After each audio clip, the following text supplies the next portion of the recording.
What's up, magical humans? I'm Mia Magic. Thank you so much for clicking on this video because being sustainable and supporting the earth and being an absolute devotee to Gaia Pachamama, our holy sacred mother who gives us literally everything, is such an important part of my life, my practice, and I'm very, very grateful to be sharing with all of you today some of the easiest tips, tricks, and techniques that you can implement in your daily life in order to be more sustainable and eco-friendly. The reason why I wanted to share all this with you today is because I have actually found that the more aware and conscious I am of my eco-friendliness and my sustainability in my life, the more money I've actually made, because I feel like I'm in alignment. I'm in this harmonious relationship with the resources of the earth. And every time I'm aware of and committed to using used things and continuing to use something until it absolutely can't be used anymore, or not just buying new stuff, the goddess just keeps blessing me. She's like, oh, thank you. Mother Earth is like, thank you, my child. Thank you for appreciating me. Thank you for understanding me. Thank you for listening to me. Thank you for receiving me. Thank you for taking care of me, tending to me the way the indigenous tribes used to. Everything was in balance. They never took too much. So even though it might seem like, oh, using used things is like less, or that's cheap or whatever, for me it hasn't been. I just keep making more money the more aware I am of my impact by voting with my dollar. So that's been my experience. I hope that this will serve and support you. The most important thing is that you understand that the attitude of, oh, well, I'm just one person, I don't matter, there's all these other horrible things happening. Almost everyone has that same attitude. So eradicating that thought, that illusion, is of the utmost importance, because we can make a difference. In fact, one person who decides to make a difference is the only thing that ever has throughout history. So if you decide, I'm going to make a difference, I'm going to recycle, I'm going to do my part, then the world will change on a massive scale, because we'll all be choosing that. So number one of the things that I just can't say enough is stop buying plastic. In any way that you can, just don't buy plastic. Don't do it. Don't succumb every time you see it. There are so many things that you can make on your own. All of the cashew cheeses and almond dips and garlic dips, all kinds of things. You can make them on your own.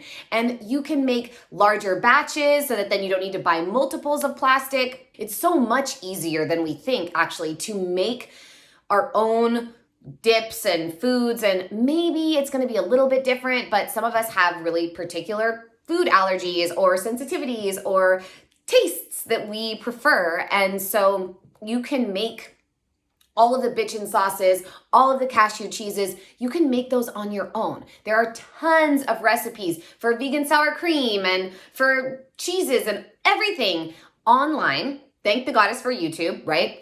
You can find those recipes. So please stop buying plastic. I have to admit, when my friends come over carrying plastic water bottles, I just am like, get that out of my house. Not welcome here. And I want to say no judgment, but I do have a lot of judgment, because we know we can do better. There are so many things that you can do. You can get a filter for your house. We have water delivered here from Mount Shasta. It's been ozonated. It's amazing. That is a luxury. I totally acknowledge that is a luxury, being able to have expensive water delivered to my home in glass. And it's an expense and an investment that to me feels really worth it, because I absolutely have to have clean water. It's very important to me. And I am not going to participate in creating more plastic. So I'm not just going to go buy Crystal Geyser or Arrowhead plastic containers. So number one thing to be more eco-friendly and sustainable is to stop buying plastic. You can do it. Buy a reusable water bottle, reuse glass water bottles, mason jars. There's so many different options. But the most important thing is to just stop using plastic everywhere that you can, because even the vegan cheeses and stuff, like I love Miyoko's butter. Thank the goddess that the butter is wrapped in paper and in a cardboard box, but the cheeses are all in plastic, and that doesn't align for me. I don't want to buy that. I'm not going to participate in buying plastic. And I know that all of our food these days is in some form of container. It's so crazy, but that's why it's so important to also support farmers markets. Wherever you live, I bet there is some market where there are local growers who come with their wares, with their produce that you can buy. It's cheaper than the store or around the same price, especially for organic produce. I went and got these huge, massive celery heads when we were cleansing last week for $2 each. They're way more than that, and they're so dense and small and not as green when you get them at the store. So I highly recommend shopping at farmers markets. That is a super empowering way to support other local businesses and small business owners and people who are working hopefully in alignment with the earth. Another thing is to not use plastic bags when you're getting your produce. If you are going to the grocery store, please don't use those plastic bags. Any type of plastic that says it's compostable needs to be brought to a specific facility in order to compost. It's not just gonna break down and decompose the way that organic matter would. So that compostable plastic is bullshit. Don't buy into it. Even those green plastic bags that are like supposed to be eco-friendly, they're not. It's still plastic, not gonna decompose.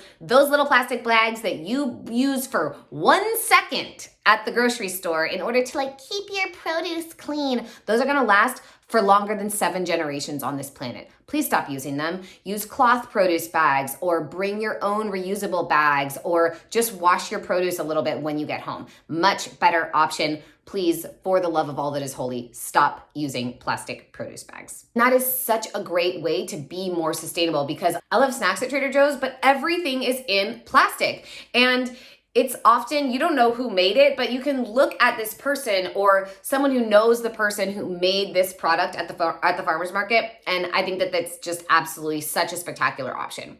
One of the other things for me, I'm wearing one of my cute little sweaters. I buy almost all of my clothes secondhand. You can shop at thrift stores. There's amazing options, even on things like Facebook Marketplace. I would normally never suggest you spend more time on social media, on Facebook in particular, but Facebook Marketplace is a great place for furniture and all kinds of things. I got this chair on an app called OfferUp. It's from 1920. It's obviously so spectacular. This is my throne.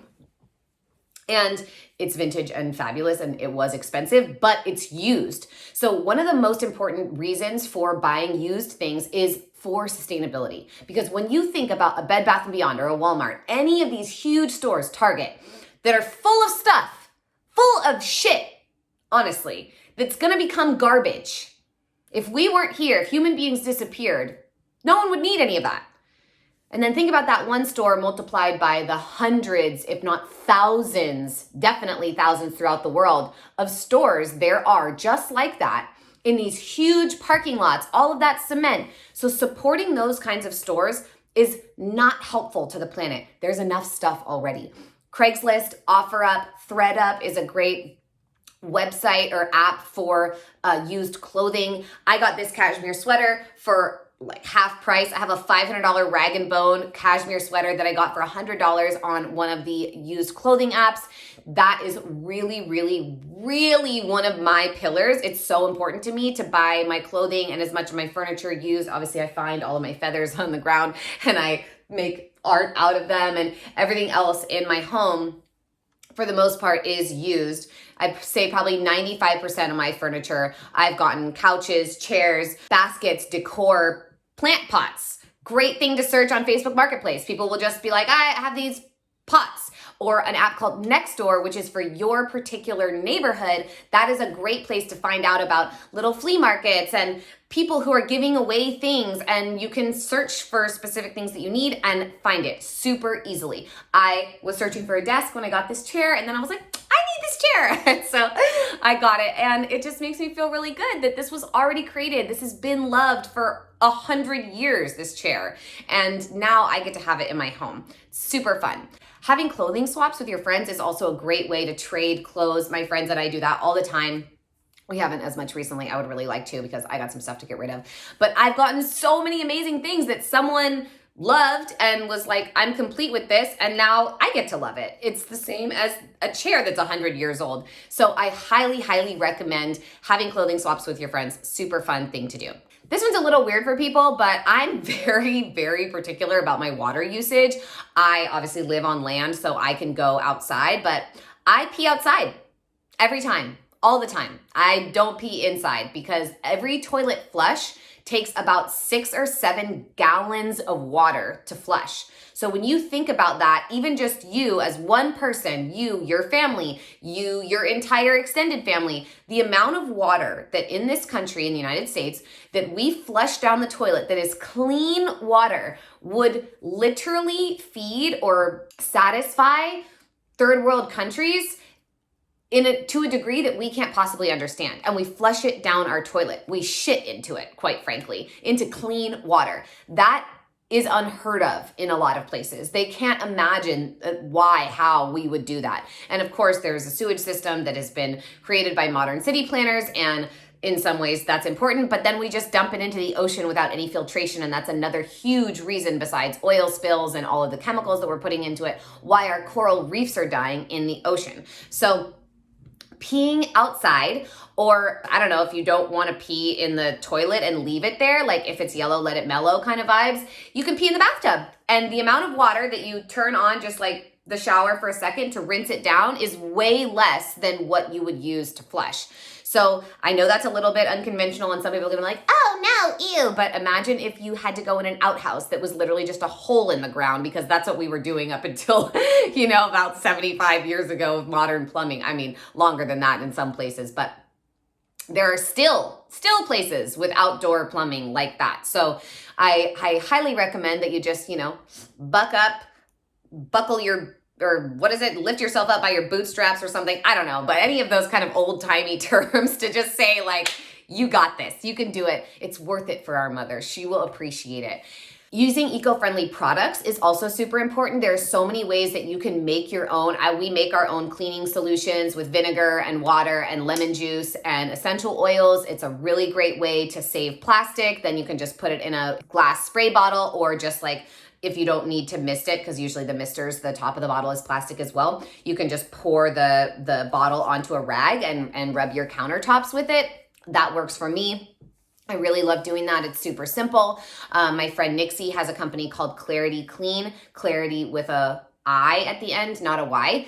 And they focus on using eco-friendly products. They've created a really amazing solution for cleaning products. There are also a bunch of options in some places, not everywhere yet, but where you can go and bring your own container for a dispenser of hand soap or shampoo or body wash or dish soap, things like that, so that you don't have to keep buying the individual plastic containers for the hand soap.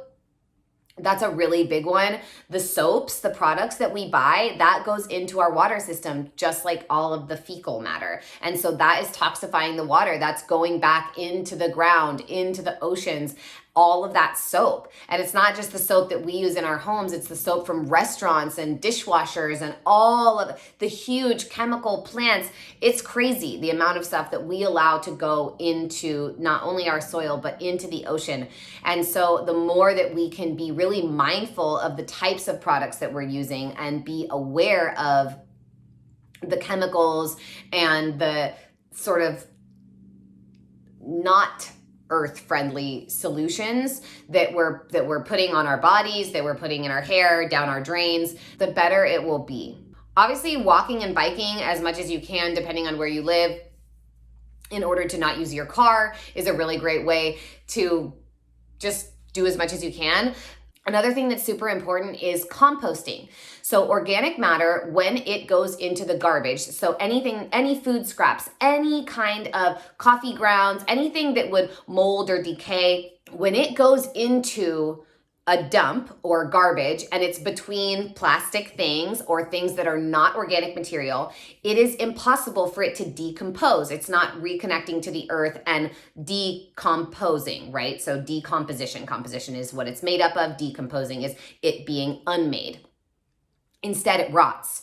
And that rot is what creates methane gas. So even if you don't have a lot of outside space or land, there are tons of places that will come and pick up your compost. There's a place in LA that picks up compost from you and then will give you good soil in return, which I think is so amazing. And there's lots of farmers, any sort of produce creator, they will want compost from you. So there are lots of services where they will come and pick up your compost compost from you, or you can just keep a little bucket and then dump it outside every couple of days, whatever works for you. But even if you don't have compost, just throwing your organic material outside, it's not ideal, but if it goes into a natural environment, you know, even like a little garden in your apartment or something, that is better than letting it go into the garbage. Critters will eat it, bugs, worms. It will get composted. It will get recycled into the earth somehow. And that is far better than it getting lost in a garbage dump. So for me personally, I am not one of those Bible thumping vegans. I don't eat meat a lot. My dad is a hunter, so I grew up in a hunting family, and I will, when I go home, occasionally eat wild game. There's something heartbreaking about it that my dad shoots these beautiful birds out of the sky and then they drop and my dogs go and get them and bring them back to my dad. It's very a primal spiritual experience for my dad. But I would rather eat that animal that has lived its life the way that it was divinely designed to do so than an animal that has been kept in a cage and is full of fear and, you know, is on a slaughter line. And some of the horrible graphic videos, I'm sure you all have seen them, of what happens to pigs and all of the things. It's just so crazy. And my partner showed me a video of a pig playing a video game. They're about as smart as 9-year-old children. So it's pretty tragic that bacon tastes as good as it does. But it's really important to me to not participate in that industry because it's so horrible for the environment. So I'm not going to tell you that you have to go plant-based, but just be mindful of your sources. Be really aware of how the animals are treated. And if anyone has ever driven on the 5 freeway between San Francisco and Los Angeles, the smell of death from the slaughterhouses that are miles around and there's not one blade of green grass in sight. Fuck, if that doesn't make you go vegetarian, I don't know what will, because it's horrifying and the smell of death just permeates the car and it's like, oh my God. So that was a big one for me. I was like, okay, I'm complete with this industry, not participating here. Big one. Another thing that's actually really impactful is to support Indigenous artisans. So instead of going and buying all of your crap from Urban Outfitters or Home Goods or Ross or whatever to get stuff for your home, supporting Indigenous artisans who will make things from the earth or who weave baskets from willow branches or do anything that's more sustainable and in harmony with the cycles of nature and with the products that come from the earth is a really great way to vote with your dollar. That is one of the pillars of sustainability, is knowing that when you say to Amazon, hey, yes, give me this thing fast, Prime, which I'm sure that many of us are guilty of. I just really try not to do it. I have seen so many Amazon packages come through while we've had friends staying here, and it's been heartbreaking to me, honestly, to have people that are just not thinking about the impact of that. I try not to judge, but inside I'm just like, there's so many better options.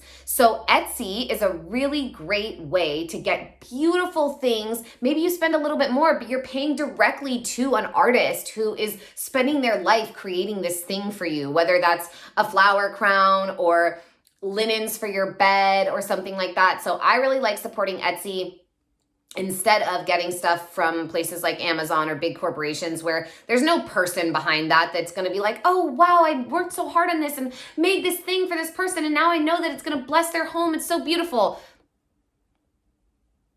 Where? That's not happening. But when you do it on Etsy, that is happening. So that's a really great option too.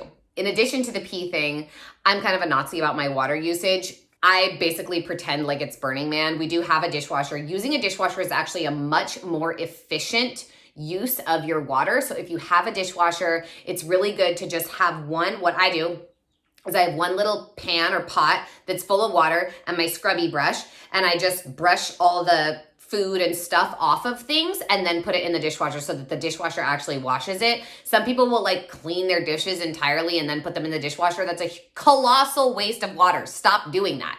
Just have one little pot or one little bowl of water.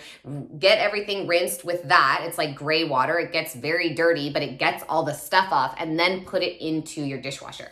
And again, make sure you're using eco-friendly soap, things that are not going to harm all of the dolphins and all of the animals in the sea, because they really need our help right now. They're struggling. We are fucking them up. If you're doing building projects with wood, there are tons of places, like Habitat for Humanity has these restores, and they have stuff from all of their projects all over the place. There's so much recycled timber that you can find, reclaimed wood. You can search it. There's places on or people on Craigslist who just have reclaimed wood. My dad used to have a whole reclaimed wood business where they made flooring and cabinetry, wood that has been taken down out of barns or off of railroad ties. That's what my dad's business was. All kinds of things, everything that's just been taken down and apart. And then there's all this beautiful wood that can be used to build shelves or make tables or whatever. That's a great option if you're a very crafty person. I'm not really a wood kind of crafting person. I'm a different kind of woodsman, you know, not like that. So that's not my particular personal forte, but I highly, highly recommend, if that is something that you're interested in and that you're something that you're good at, then definitely try that out and see if you can find recycled timber for your next project. Because the number one thing is to be aware that the trees are vital for our survival. Vital. We exhale what they inhale because we inhale what they exhale. And all of the pollution in the world, all of the carbon that is emitted from us, from our cars, from gases, from the food not being able to decompose in the earth the way that it does when fruit drops from a tree and it just fills the ground around it. It just becomes part of the ground. It doesn't get to do that in a garbage dump. And trees sequester that carbon. They breathe it in. They take care of it for us. They alchemize it and recycle it and send it back into the earth in a good way. We need trees. And our country, our planet, has less than 3% of its old growth forests left. So within just the last couple of 100 years, we have wiped out over 90% of our forests. We have no idea as a species. We are so young, we have no idea what the actual lasting impact of that will be, because it has happened so quickly and because it's never happened before in history. There's never been logging to the degree that it has happened in the last several hundred years. Like it was happening in the UK before it was happening here, right? Because we were cutting down all of these forests in order to build Londinium in the 800s, 1000, 1200s, 1300s, 1500s, as these cities kept building and getting bigger. Obviously 14, 15, 16, 17, 1800s in the United States, that's when we started cutting down all of our trees and building cities like DC and building up Virginia and New York. And then ultimately in the 1800s, places like where I grew up in the Redwoods started coming down. And some of those trees were like 10,000 years old, but we didn't even think to count. A 10,000-year-old being's life torn away in a matter of seconds, minutes, or hours. We need the trees. We need them for everything. We will not survive without them. So if you can be aware of that in any way, when next time you're building a house, if you're building a house, you know, one of my big things, because my parents built our house and all of the wood is recycled timber. It's incredible. I mean, except for the framing of it, and my parents aren't as committed to sustainability as I am. I grew up with a compost pile and we have special, super efficient toilets and things like that. So they were as aware as they could have been in the early 90s. And now I have taken what they taught me and have really amplified it. My mom's not much of a thrifter, but it feels good to me. It feels right. Thank you all again so much for watching this video. This has been truly one of the greatest practices and processes in my life. I notice how it impacts me. It makes me feel better. It makes me feel healthier. I feel more connected. And when I can tune into the energy of the earth, which I do all the time, that's one of my main practices. You guys will see my Earth Magic video with Sky coming out soon. When I tune in with her, I can feel less of the pain because I'm participating in and contributing to the protection and the empowerment and the regeneration. So especially right now, this new moon time, any new moon time, all the time, plant seeds, plant a garden, plant some of your own herbs, plant trees, take care of and tend to the earth in any way that you can. Because our earthly reality, our earth element is our body and our physical existence. So the more we tend to the earth element outside of us, the easier it is for what's inside of us to be tended to, for things to get better. And I truly feel, I used to feel so much pain when I would tune in with the earth, and I would just weep, and I still do sometimes.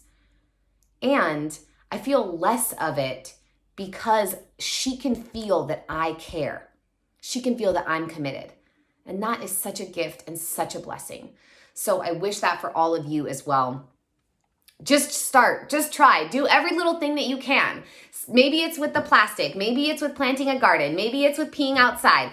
Just start practicing. It feels good. Human beings used to only have the option to pee outside. We didn't have toilets for thousands of years. So I highly recommend trying each and every one of these practices. Check Facebook Marketplace or ThreadUp or Craigslist for furniture or clothes and see what you find. You're going to spend a lot less money anyways. So like, who doesn't love a bargain? I certainly do.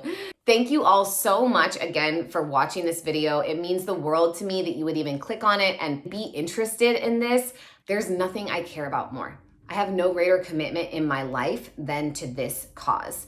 And if you feel called to any of my work, I have 2 courses online, Witch School and Witchy Rich. Witchy Rich is all about manifesting money, and Witch School is all about how to communicate the language of the universe so that you can make a more magical life. If you donate to Save the Redwoods, the Save the Redwoods League, any amount that you donate to Save the Redwoods, you can send an email with a screenshot to team@NiaMagic, and I will give you that as a discount off of any of my programs or any of the work that I do, any of my offerings, because that charity, those redwoods, those trees, they have taught me everything. They have blessed me with everything that I know. They are my greatest teachers and my dearest friends. And so if you are interested in supporting the earth financially in that way, again, if you make a donation to Save the Redwoods, send an email to team@niamagic.com and send us a screenshot, and we will give you that exact amount off of any course.